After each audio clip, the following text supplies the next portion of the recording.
Coming up in this episode of In Clear Focus. Sustainability is becoming much more important to the consumer. The days of retailers and brands not thinking about sustainability at all are almost over. Deepening our commitment on an individual scale to sustainability can actually make a change over time. We could do exactly what you said, which is reverse some of the impact that's happened on the environment. We've now been given our marching orders by the climate scientists in terms of the role of our industry. You're listening to In Clear Focus, fresh perspectives on the business of advertising, produced weekly by Big Eye, a strategy-led full-service creative agency growing brands for clients globally. Hello, I'm your host, Adrian Tennant, Chief Strategy Officer. Thank you for joining us. Here in the US, temperatures have been surging as greenhouse gases trap heat in the atmosphere and combine with effects from El Niño. We've also faced severe pollution caused by extensive wildfires in Canada, resulting in smoke-filled skies and air quality warnings. On July the 4th, global average temperatures reached a record high of 62.6 degrees Fahrenheit. That's 17 degrees Celsius, making it the hottest day since record-keeping began in 1940. When it comes to tackling the climate crisis, survey data from Ipsos reveals that less than 1/5 of people worldwide believe humankind is capable of and committed to resolving climate change, just 17%. Our guest a few weeks ago was Solitaire Townsend, a sustainability expert and the co-founder of award-winning agency Futera, which focuses on sustainable development. Solitaire believes we must shift our thinking on climate change from the context of fear and despair to one of hope, purpose, and confidence. And it's a theme she explores in her book, The Solutionists: How Businesses Can Fix the Future, which was the Big Eye Book Club selection for June. I asked Solitaire to explain what a solutionist is. A solutionist is a solver of problems, according to the Oxford English Dictionary. I discovered the term and I applied it to those of us who are working in this field because we didn't have a collective noun. We were change makers, or we were sustainability people, or we were social entrepreneurs, or we were just business people doing sustainability. But there wasn't a word that really summed up this huge, growing, thousands, if not millions, of business-minded, sustainability-focused, purposeful people who are out there using the power of the business sector to actually make a difference in the world. And so the word solutionist sort of sprung upon me, and I applied it to myself first to remind myself of every day what I'm supposed to be doing. So as well as co-founder of Futera, I'm chief solutionist. And before the book came out, I noticed there was about 11 other people using it on LinkedIn. So as a word, there's about 11 other people using it. Now, post the book, there's about 10 pages of people using it. There are over 100 people who are now using the term for themselves in terms of identifying as a solutionist. In today's episode, we hear from past guests who might also be considered solutionists. First, combining food ideas and tips for an attainable, eco-friendly lifestyle, Marley's Menu is a web-based collection of recipes that promotes sustainable living. It's the brainchild of Marley Goldin, a mom, foodie, creator, and qualified environmental scientist. I asked Marley about her belief that people can live a modern lifestyle while still making sustainable choices. Yeah, so what I really mean by modern lifestyle is kind of the convenience we've all really grown to really have ingrained into our lifestyle. So food is available to us regardless of its seasonality or its regionality, or maybe single-use plastic that is targeted to be more convenient for the consumer. And what I've found is that modern lifestyle, or that convenience that we've grown to know and love, doesn't always go hand in hand with sustainability. And what that means is the idea of sustainability can sometimes be overwhelming to consumers. And I think because of that, a lot of people think, oh, I can't make a difference, or what I do doesn't matter. What I do in my own household isn't going to really move the needle. And I think it's important for people to realize that, yes, while we do need systemic change on a higher level, deepening our commitment on an individual scale to sustainability can actually make a change over time. It can make an impact. So what we're doing not only over time can make an impact in our own individual lives, but it can also encourage other people around us to be more sustainable. And it can increase demand for more sustainable practices within corporations or within governance. So what I mean by that is, yes, it can be overwhelming. And yes, we do need change at a higher level, but that doesn't mean that what we're doing doesn't matter in our own individual lives. So, Marley, how can consumers be confident that the food they're purchasing is from sustainable sources or ethically produced? I think what we're touching on here is greenwashing, which is, when marketers use buzzwords like sustainably sourced or responsibly sourced, all natural, terms that aren't necessarily regulated, so can be used by anyone without any evidence to back those claims up. And it's used as a technique to sometimes over-exaggerate or even trick consumers into thinking that the practices that these brands are using are environmental friendly when they're sometimes not. And, that's a problem because even people seeing like a green label or packaging with like a tree on it, sometimes they just automatically assume that this is a safe choice in terms of sustainability. But what people really need to realize is that these terms are not regulated at all. So I think the easiest way for consumers to be more confident that the purchases they are making align with their ethos is, I even do this at the store. Like I'll take my phone out and do a quick Google search of the brand. And if a brand is really sustainability focused, oftentimes their website will have a whole page dedicated to sustainability and the practices and the steps they're taking, the goals they have for sustainability.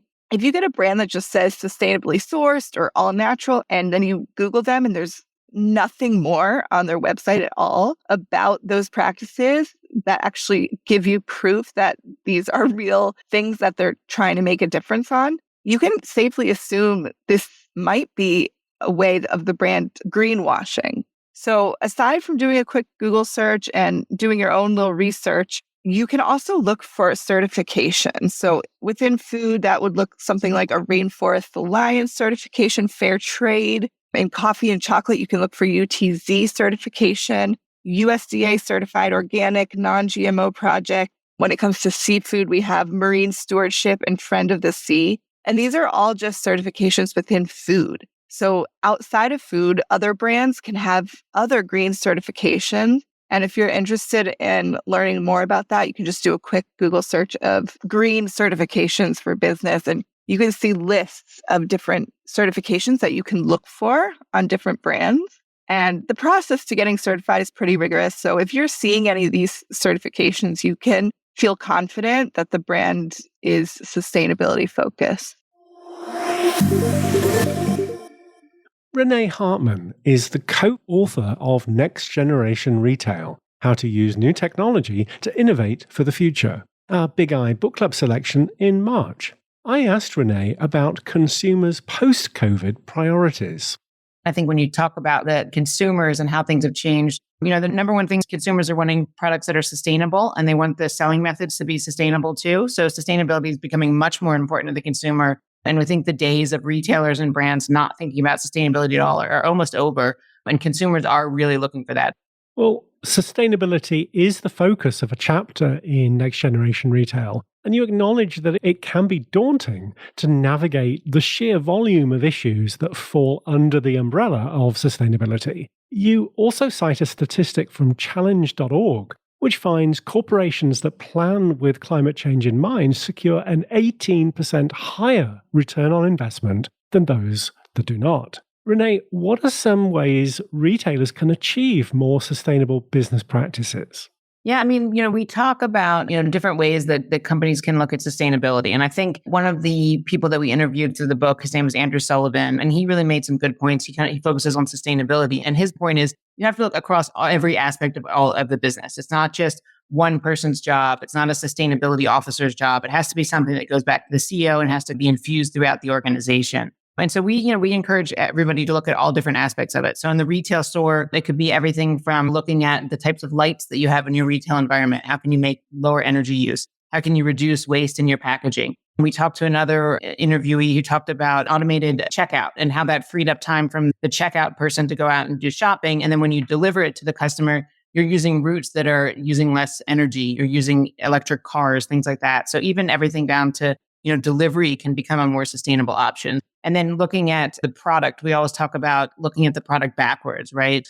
Look through the circular part of your supply chain. Would people want to reuse the product? We're seeing retailers all the time are actually starting their own areas for resale of product themselves. So people who have used the product and want to sell it back, they're actually creating marketplaces for that themselves.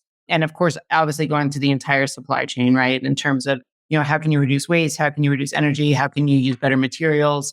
We're even seeing, we have a chapter in the book on blockchain, and we're even seeing people use blockchain in sustainability efforts as well. So I think it's really, examining every single piece of the business and really just thinking through how can everything be more sustainable. And then we always talk about reporting it, right? One of the areas that we talked about is, some brands I think are a little bit shy to talk about their sustainability efforts because they're worried about greenwashing, they're worried about consumer backlash. But really, the more that you're reporting to your employees, to your customers, to your suppliers, it keeps you accountable. And so really having these methods to track your sustainability efforts. And of course, nobody can get there overnight, but to have an ongoing vision and something that's created from the top of the organization is really important. So sustainability, one of the things that makes it so hard, I think, is that it really can be affected through every part of the organization. And it really does take a sort of an organization-wide real mandate to make it become a reality.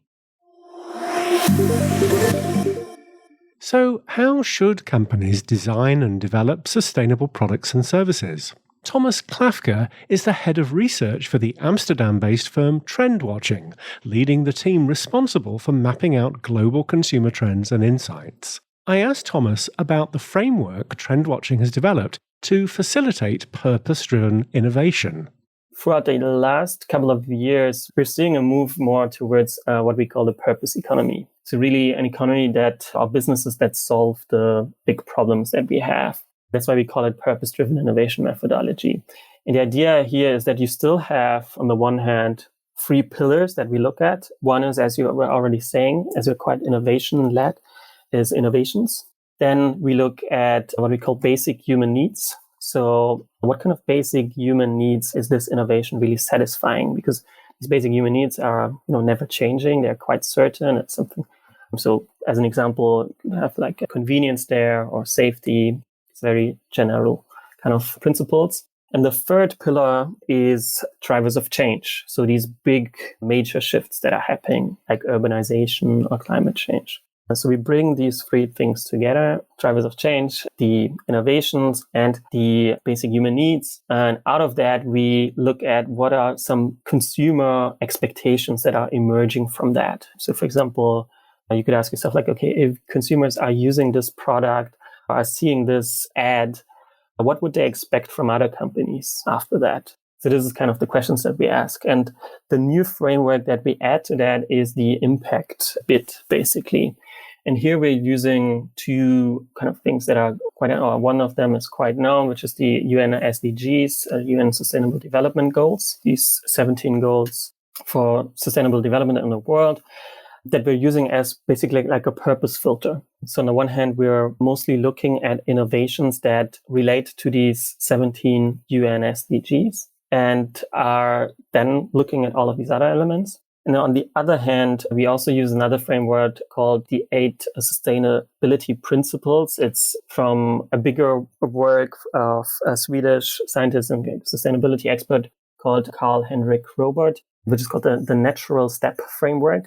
And he talks about these 8 sustainability principles that are basically rules that you have to abide by in order to bring sustainable innovations to the market. And we use those basically as a filter when we teach our clients our methodology and when we go from looking at trends and turning them into innovations or into opportunities. And these principles are, or these rules, you could say, for example, don't extract from the earth, don't produce harmful substances, don't degrade nature, don't overwork people, everyone's voice should matter, help people to self-develop, don't discriminate, and celebrate diversity. Now, of course, you won't find a lot of innovations right now that really check all of those boxes, of course. This is also not what we want to do. Like, we don't want to completely say that we have these rules, we have these UN SDGs, and that's where we should focus on totally. But we're using it more as like a mental exercise to think differently about what we're doing and what the impact of our actions will have. And just doing that already helps you come up with, I think, more creative ideas also, but most importantly, ideas that are really fitting to, I think, today's world and to this purpose economy. Let's take a short break. We'll be right back after this message. Each month, in partnership with our friends at Kogan Page, the Big Eye Book Club features interviews with authors who are experts in consumer research, retail, and branding. Our featured book for July is Brand Strategy in 3 Steps, a purpose-driven approach to branding by Jay Mandel. The book walks readers through a new way to build a meaningful and authentic brand strategy focused on identity, intention, and implementation. In Clear Focus listeners can save 25% on a print or electronic version of this month's featured book by using the exclusive promo code BIGEYE25. This code is valid for all Kogan Page products and pre-orders and applies to their free paperback and ebook bundle offer. Shipping is always free to the US and UK when you order direct from Kogan Page, and it helps the authors too. So to order your copy of Brand Strategy in 3 Steps, go to koganpage.com. Welcome back. You're listening to a special episode of In Clear Focus exploring sustainability. Just before the break, we heard Thomas Klafka from Trendwatching describe a framework for purpose-driven innovation. Sharing a background in consumer trend analysis, Rohit Bhargava is a serial entrepreneur and the best-selling author of 9 books on marketing and innovation. Rohit joined us on the podcast to discuss his latest book, The Future Normal, a section of which focuses on how humanity will survive beyond the next decade. I asked Rohit if he saw ways to slow down or even reverse the current trajectory of climate change.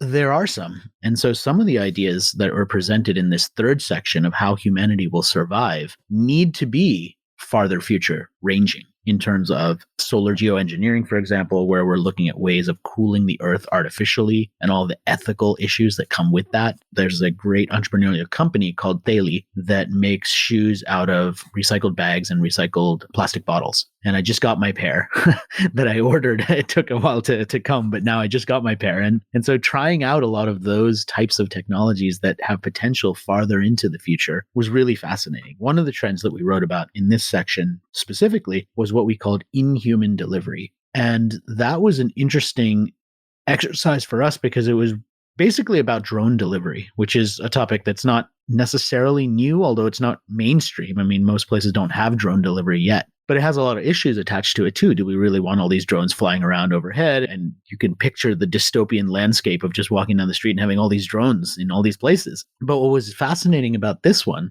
is that as we started to look at the test cases of it, first of all, using a platform called What 3 Words, which is a platform that allows you to map the entire grid of the Earth into 1 cubic meter squares and give every 1 square meter space a 3-word address.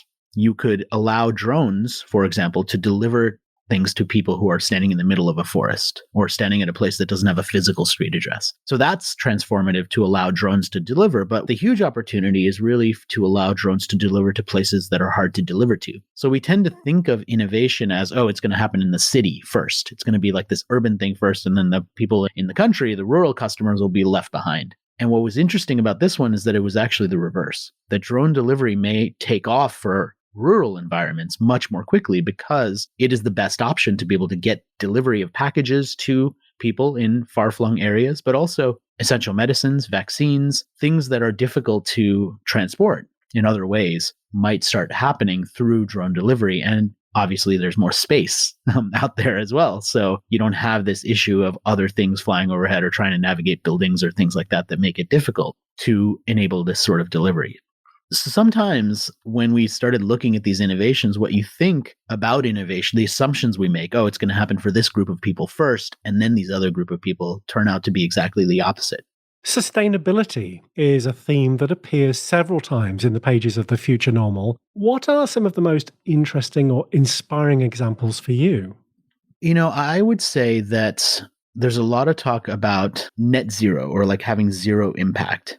And the final chapter that we concluded the book with actually was titled Beyond Net Zero. And the reason we called it Beyond Net Zero is because there's some really interesting examples of companies looking at ways of creating things that have a net positive impact on the environment. So instead of just saying, oh, we didn't have a negative impact and we're at zero, we're indifferent, what some of these companies are starting to say is, well, we could make the world better through the process of the work that we're doing. Through the process of taking seaweed, for example, we can remove more carbon from the air and we can make the earth a better place. And to me, like this idea of the climate positive vision, as opposed to just do no harm, which has kind of become the standard, was really an interesting evolution, because what it said is we could do exactly what you said, which is reverse some of the impact that's happened on the environment by unlocking these new methods of making things, of making products, and of making them in a way that delivers a net positive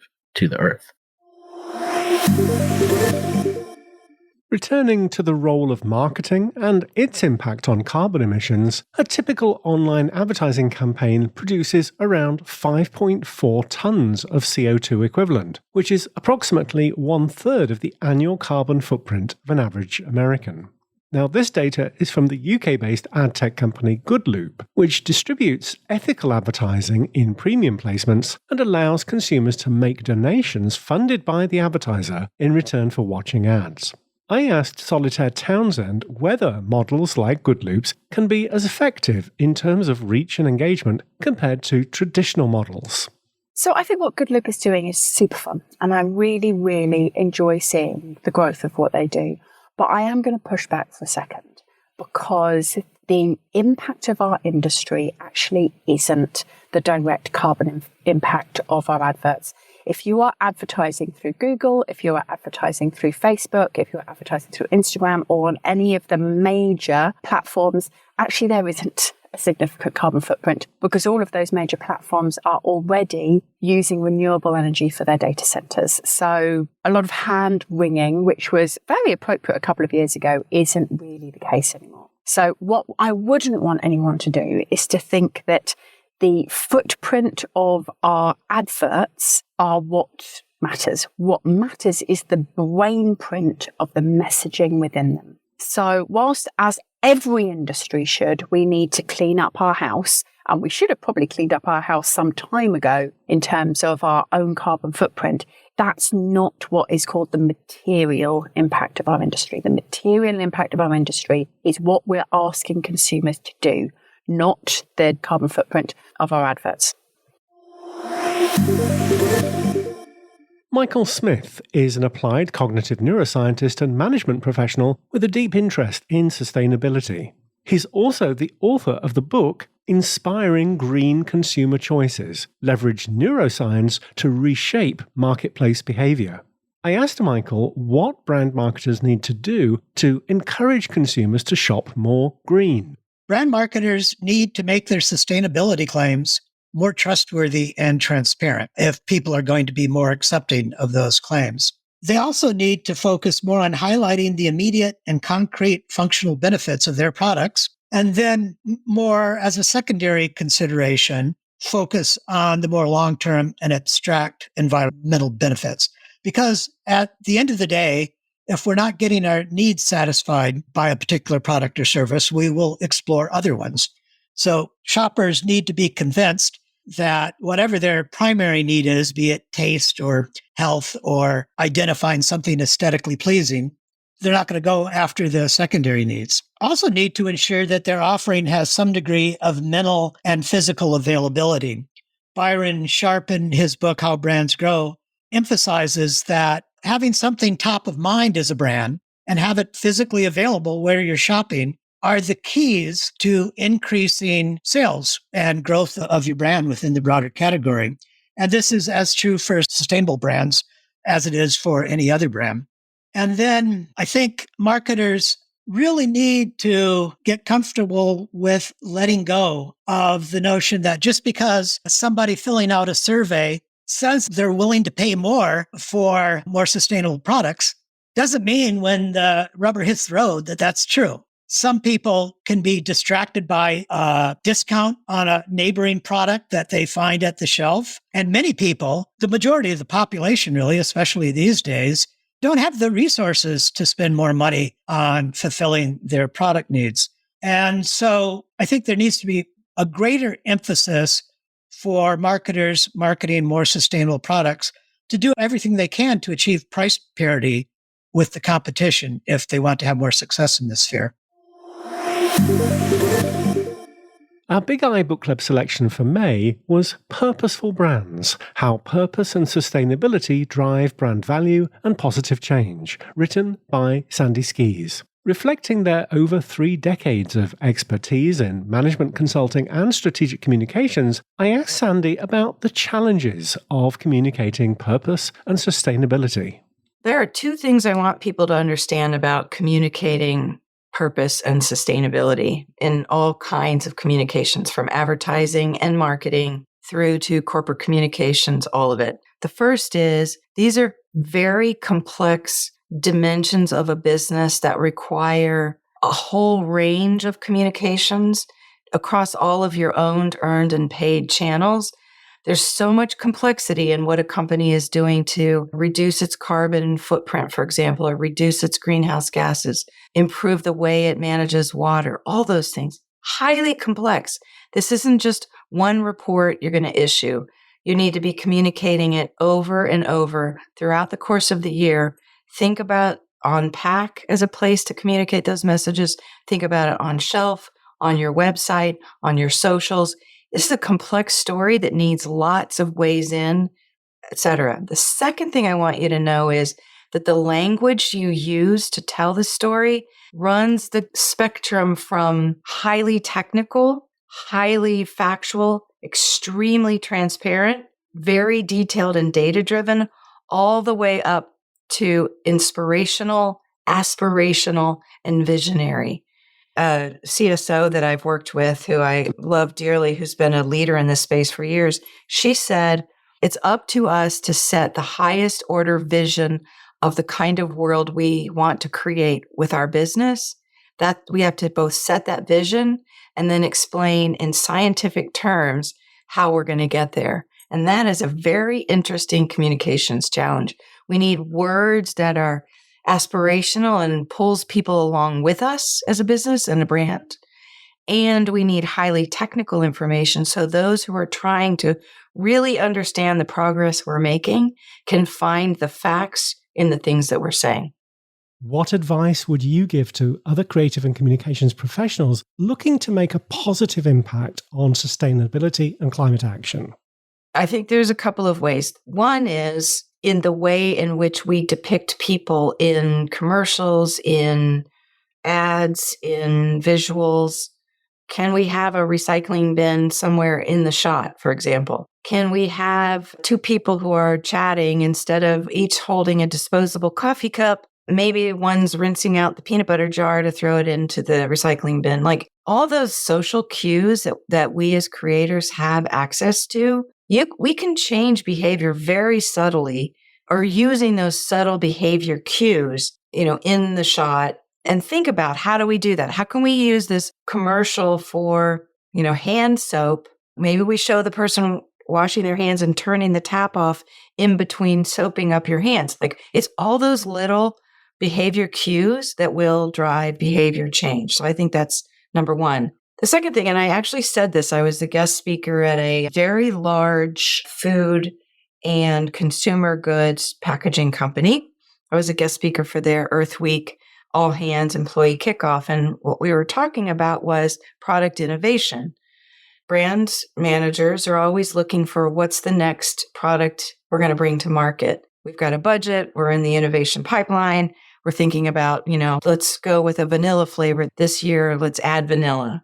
And my question to them was, hey, instead of a new flavor, how about using that capital and developing a bottle that's based on bioplastics, not petroleum plastic? Like, let the innovation not necessarily just be one more SKU on the shelf, but improve the SKUs that we have. Or if people are currently enjoying your products in a particular form factor now, today, which involves packaging that they peel away and throw away, what might be an innovative way they could enjoy what you make in a completely different form factor that you haven't thought about yet? That's a product innovation and a marketing innovation that can have both social and environmental impact. Another is, are there swaths of the market that you're leaving out? We were working with a yogurt company that was looking at places where there were food deserts. And a food desert is a place where communities that are economically challenged don't have access to healthy foods. And so what they were looking for is, how do we get our high quality yogurt in convenience stores and bodegas and other places that the choices for consumers are less? So they had a product strategy that had a social dimension to it. And I think those are all ways that we as marketers, communicators, brand strategists can use what we do. It's how do we leverage our communications vehicles and platforms, and then how do we think about the products that we're using? As we've heard, there are many ways to join the ranks of the solutionists. To conclude, let's hear what Solitaire Townsend believes are the key contributions advertisers can make to reshaping public perception and encouraging more sustainable behaviours. Actually, the Intergovernmental Panel on Climate Change, the IPCC, which some folks might have heard of, who are the sort of preeminent scientists around the world, every 7 years they come up with a big report about what we need to do about climate change. And for the first time in 20 years, they actually included our industry in that, which is quite a big deal because that will trickle down through governments and will trickle down through regulation to us pretty quickly. There's two things that they said that they needed from us. One is they need us to not greenwash, to not support destructive industries, to not advertise the problem, and to avoid climate misinformation. And that is a difficult and true challenge for our industry. On the other side, they said sustainable lifestyles. We are the people who can show that living in a more sustainable way, eating, traveling, clothing, buying in a more sustainable way is desirable. That's what we're good at. And so there's a whole chapter in that IPCC report that goes into how can we as marketers, for example, make plant-based eating much more desirable, help people to transition towards electrifying everything in electric cars, help people desire different ways of consuming, particularly consuming better quality and less repairing vintage. There's a whole section in there around how we travel and making it so that people can feel that actually perhaps that they don't need to take their car for a 15-minute trip, that they'll be able to walk for it. So they set out 61 behaviors that would make a significant difference to climate change. And they call upon us, the marketers and the influencers in the world, the people who affect society, to help make them desirable and to help change behaviors. And so, we've now been given our marching orders by the climate scientists in terms of the role of our industry. Thanks to all the guests who contributed to In Clear Focus. In this episode, you heard Solitaire Townsend, Marley Goldin, Renee Hartman, Thomas Klafka, Rohit Bhargava, Michael Smith, and Sandy Skis. You'll find links to these contributors' details in the transcript for this episode on our webpage at bigeyeagency.com. Just select podcast from the menu. And you can save 25% off print or electronic versions of the books by Solitaire, Renee, Michael, and Sandy when you order direct from Kogan Page. Use the promo code BigEye25 at the checkout. Thank you for listening to In Clear Focus, produced by Big Eye. I've been your host, Adrian Tennant. Until next week, goodbye.